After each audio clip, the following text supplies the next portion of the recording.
All right, I think we're rolling. Okay, so welcome to episode 2 of Facts and Technology. That's right. Okay, now I don't know exactly what this podcast is about today because we just kind of decided we would just talk about something.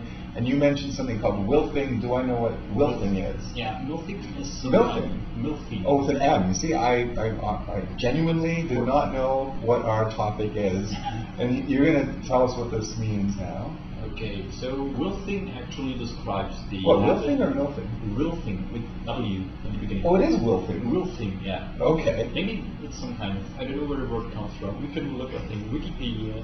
Okay. Yes, everyone. Yes. Yeah, WILFing describes if you're looking for content in the internet and you usually have a very specific target of what you want to look for, and then you suddenly discover something you are interested in, and you're clicking on this, and then you suddenly you're lost somehow in the internet by following what you actually want to do. And so that used to be called surfing the net. Yeah, not surfing. Because surfing is something specific you want to do because you have a lot of free time. So this is by accident. Yeah, WILFing is something you actually want to do. For example, you go to the net to check your mails. So you want to do some work. Yeah. You want to get things done. Exactly. But suddenly, for example, you see the news, and then you go from the news to something else which you're interested in, and suddenly you something totally different, and you got some hours surfing on the net for nothing. Okay, and this there's a name for this now. It's called WILFing, exactly. And there are a lot of people. Is this a popular term? I don't know. It's a pretty new term. Maybe there are already some. Did you just make this up? No. Are you trying to popularize it right now? Maybe. Of course, it's my theory. If you want to read my paper, it's up to you soon. Okay. I hope you're still in the frame. Are you? Yeah. Otherwise, okay. you can make me in the frame. Yeah, I'm gonna just look at the back of this Optio S Pentax camera just to make sure that you're. Yeah. Okay. You're pretty much there. Yeah, it's different than the last one. We used the MacBook Pro in the last podcast, but today we're going to use the Optio S7, it's called, and this has the bad side effect of having a screen that's actually pointed away from us. So we have no idea like what we look like, where we are in the frame. Is this too high? Can you see my hand? I don't know. None of us know. It also makes a little bit more tension in the whole thing. I think I just did a little bit of a WILFing as far as our topic goes, since I went off on a tangent. That's exactly a very good example of WILFing. I don't know what you think, but is it actually something that also can be negative? Oh, I think WILFing, it's like serendipity. It's like you might find something very interesting just by accident, or you, well gosh, I think you must almost have to by definition, because if you found something boring, you'd probably go right back to work, wouldn't you? So the problem is, I think also that the people examining this phenomenon have recognized that the learning effect is very low. So even if you read something that's actually very good, you will forget it very fast. So also everything you have seen.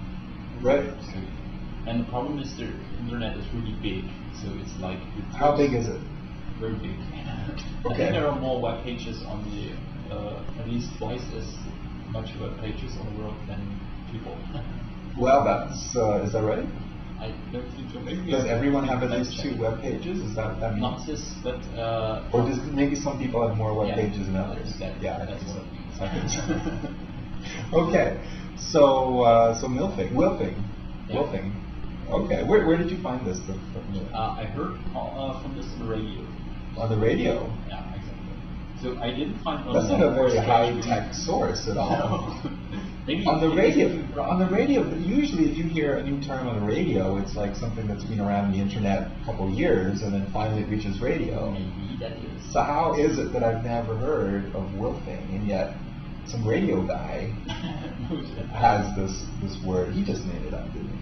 Maybe you forgot it. You've seen it already in the net, but you forgot it. Okay. So if I go to Wikipedia, it's gonna have an entry for, and it's gonna be like, you know, it's been there for like a year, and I just never heard of it. Is that it? Yeah, it should be. Yeah. Okay. Okay. Well, you can check that at home. Yeah. Make the check. Well, we'll have maybe we'll have a little thing at the bottom where we'll have a link. Yeah. And we'll see how good our, display depending on how good we are with Adobe Premiere, because we're going to be editing this with Premiere apparently. We also can add some CGI effects for these fonts. Oh, can you? See a little bit more interesting. I need to see. So okay, all right. So like, what if I faked it? Okay, I think we got our point across about WILFIng, the word of the day. Okay, so as we usually do, but this is going to mean CGI, right? You say you're gonna be able to fill this in, right? Because as we always do, at the end of every podcast, we open the little door, and we get the little CGI man, and he's gonna walk over. I don't need my hands here. This is just for placement, right? This is just like so we know when to edit out. Whoop. Okay, we'll put this person back. And okay, so the man's going through, he's walking away, and that's how it ends. That Right? might be a possibility, yes. Stay tuned for version 3, and we'll see where that takes us. Okay, thank you.